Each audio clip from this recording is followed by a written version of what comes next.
Okay, so you're trying to scale your sales team, and one of the things that you really need to do is obviously attract top talent. So here are a few tips for attracting top sales talent. So the first thing you need to look at is compensation.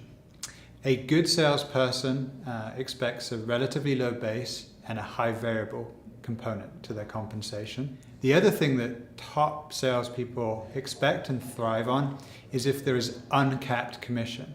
I always recommend that sales leaders do not cap sales commission. It brings out the best in people. It allows a salesperson to win when the company wins, and it philosophically is a good thing to do as a sales leader, and it will attract top talent if you do so. The other thing that I encourage sales leaders to think about is the culture of their sales team. Most top sales people are attracted to an organization where the sales culture is fairly dominant within the organization as a whole.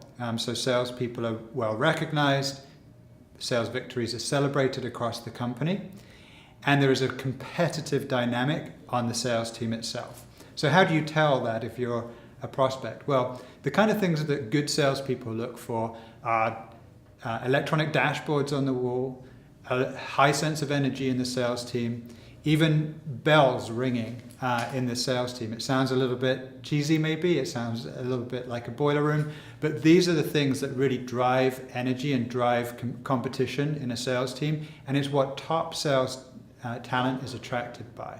I don't typically look at a salesperson's length of experience when I'm determining whether they're going to be a good salesperson or not.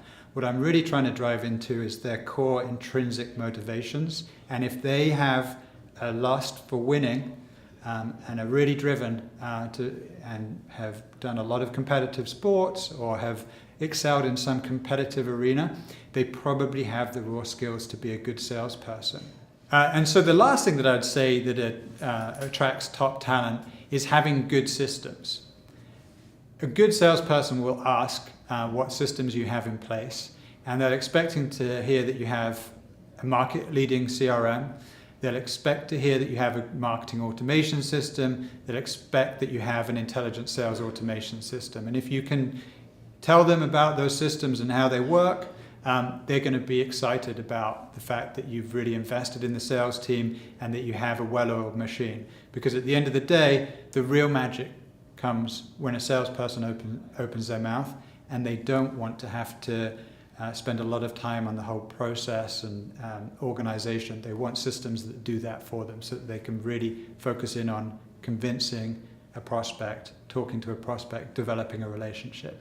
So those are the things that I would do as a sales leader, and what I've done in the past to really attract the very best salespeople that I could to my organization.